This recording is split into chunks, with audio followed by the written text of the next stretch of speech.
100 रुपए का एक नोट लेकर बाजार जाइए, पेट्रोल पंप पर पहुंचिए और गाड़ी में तेल भरवाइए। अगर पेट्रोल भरवाते हैं तो 1 लीटर पूरी तरह से मिल जाए, वो भी बहुत बड़ी बात है, क्योंकि देश के अभी ज्यादातर शहर ऐसे हैं जहां पर पेट्रोल की कीमत 100 रुपए को पार कर चुकी है और डीजल भी कम नहीं है। बहुत सारे ऐसे शहर हैं जहां पर डीजल भी शतक लगाने के करीब है।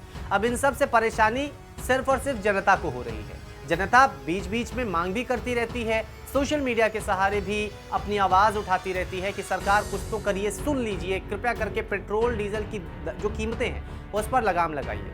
अच्छा, 14 जुलाई को एक राहत भरी खबर आम यूजर्स के लिए ये थी कि पेट्रोल के दाम बढ़े नहीं। लोगों ने राहत की सांस ये ली कि चलो दाम नहीं बढ़े, कम से कम स्टेबल तो है। लेकिन 15 जुलाई आते ही फिर से झटका लगा।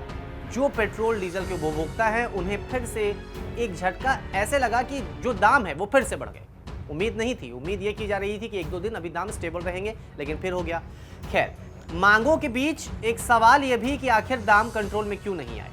दलील तो बहुत बड़ी बड़ी है, लेकिन क्या आपको पता है कि पेट्रोल और डीजल पर एक हैवी अमाउंट टैक्स के रूप में लिया जाता है और अगर उस टैक्स को कम कर दिया जाए या पूरी तरह से माफ कर दिया जाए तो पेट्रोल डीजल की कीमतें करीब करीब आधी हो सकती है। लेकिन मोटे तौर पर समझें तो 100 रुपए अगर पेट्रोल प्रति लीटर है तो टैक्स अगर निकाल दिया जाए तो करीब करीब 60 रुपए लीटर या 65 रुपए लीटर तक ये पेट्रोल डीजल प्रति लीटर के हिसाब से मिल सकता है। लेकिन इस पर टैक्स बहुत हैवी है। अगर हम बात करें पेट्रोल की तो मोटा मोटी 45 रुपए के करीब पेट्रोल पर सिर्फ टैक्स के रूप में लिया जा रहा है। इसे हम समझाते हैं आपको एक आसान तरीके से। देखिए, भारत में कच्चे तेल की कीमत 35 रुपए 73 पैसे प्रति लीटर है और अगर बात करें हम दिल्ली में पेट्रोल की कीमत की, जो कि 5 जुलाई को रही, वो थी 99 रुपए 86 पैसे प्रति लीटर। वहीं दिल्ली में डीजल की कीमत 5 जुलाई 2021 को रही 89 रुपए 36 पैसे प्रति लीटर।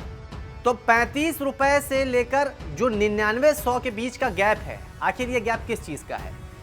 इसमें एक मोटा हिस्सा जाता है टैक्स के रूप में, जो टैक्स केंद्र सरकार के साथ साथ राज्य सरकार के पास भी जाता है।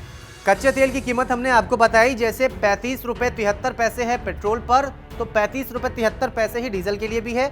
और अगर प्रोसेसिंग के बाद हम कुल कीमत की बात करें तो पेट्रोल 40 रुपए 39 पैसे प्रति लीटर मिलता है और डीजल की कीमत हो जाती है प्रोसेसिंग के बाद 41 रुपए 17 पैसे प्रति लीटर। इस पर लगता है डीलर चार्ज। पेट्रोल पर यह है 3 रुपए 79 पैसे प्रति लीटर और डीजल पर है 2 रुपए 59 पैसे प्रति लीटर। इसके बाद केंद्र सरकार का टैक्स है पेट्रोल पर 32 रुपए 90 पैसे प्रति लीटर और डीजल पर है 31 रुपए 80 पैसे प्रति लीटर। इसके बाद अगर वैट की बात करें तो पेट्रोल पर वैट है 23 रुपए 5 पैसे प्रति लीटर और डीजल पर वैट है 12 रुपए 97 पैसे प्रति लीटर।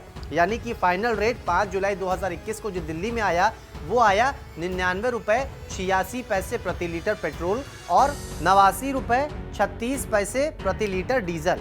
तो कुल मिलाकर जो मुख्य कारण है पेट्रोल और डीजल के इतने रेट होने का, वो है टैक्स, क्योंकि मोटा अमाउंट जाता है, राज्य सरकार हो या फिर केंद्र सरकार हो, दोनों के पास ये टैक्स जा रहा है। इसे लेकर आम जनता तो परेशान ही है। अलग अलग जगहों पर धरना भी दिया जा रहा है, प्रदर्शन भी दिया जा रहा है। अगर हम बात करें महाराष्ट्र की, तो महाराष्ट्र के नांदेड़ में कांग्रेस ने पेट्रोल, डीजल और एलपीजी के बढ़ते दाम के विरोध में बैलगाड़ी और साइकिल मोर्चा निकाला।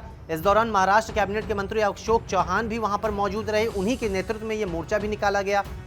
पेट्रोल डीजल के बढ़ते दाम को लेकर कांग्रेस ने गुड़गांव और आसपास के इलाके जैसे सोहना की बात करें, गुड़गांव के सुभाष चौक की बात करें या फिर खास गुरुग्राम शहर की बात करें, तो यहां पर जितने पेट्रोल पंप हैं वहां पर जोरदार प्रदर्शन किया और मांग की गई कि पेट्रोल डीजल के दाम पर कृपया करके सरकार लगाम लगाएं, क्योंकि आम जनता है बहुत ज्यादा परेशान। अब जब बात आती है आम जनता की, तो हम आपको सुनाते हैं कुछ बयान जो कि आम जनता ने दिया है। उनका दर्द समझिए कि आखिरकार कैसे वो इस महंगाई में 100 रुपए लीटर पेट्रोल खरीदते हैं। मैं हीरापुर से आता हूँ बालाघाट में और बाइक से आता हूँ और मुझे रोज़ आना जाना पड़ता है। पहले मुझे 30 रुपये लगता था आने के लिए, फिर 40 लगा, आज 50 रुपये लगता है। इस वजह से जीवन में बहुत कठिनाइयों का सामना करना पड़ रहा है। सरकार ने पेट्रोल के साथ साथ बाकी चीज़ों के भी दाम बढ़ा दिए। गैस 900 रुपये हो गई, दाल 120 रुपये, तेल 160 रुपये लीटर। इधर बच्चों की फीस, पढ़ाई, ऊपर से सरकार ने ऑनलाइन कर दिया है। मोबाइल में पढ़ाई करना है, बच्चों को नया मोबाइल देना है, 6-7 हज़ार रुपये से कम में मोबाइल नहीं आ रहा है। और ऐसे में अगर इंसान पेट्रोल भी इतना महंगा डालेगा तो फिर हमारा जीना बहुत मुश्किल हो जाएगा। आम इंसान एक साधारण ज़िंदगी जीने के लिए उसको अगर पेट्रोल के रेट कम नहीं हुए तो वो जीवन दुर्भर कर देगा अपना जीना। जीएसटी के दायरे में पेट्रोल डीजल को लाया नहीं गया। अगर जीएसटी के दायरे में इस पेट्रोल डीजल को ला दिया जाता तो जाहिर तौर पर पेट्रोल हो या फिर डीजल हो, दोनों की कीमतों में बहुत ज़्यादा कमी आ जाती और जनता को फ़ायदा ही फ़ायदा होता। लेकिन अफसोस कि ऐसा नहीं हुआ, क्योंकि जो मोटा अमाउंट पेट्रोल से और डीजल पर लगने वाले टैक्स से सरकार के पास आ रहा है, उसी के जरिए शायद अर्थव्यवस्था को पटरी पर लाने की कोशिश भी सरकार कर रही है। लेकिन एक बात ये भी है कि इन सब में सबसे ज़्यादा जो नुकसान हो रहा है वो आम जनता का हो रहा है, क्योंकि वैसे ही आम जनता के पास 20 परेशानियां हैं, महंगाई मार रही है, पेट्रोल डीजल की कीमतों ने उन पर और भी आग लगाने का काम किया है।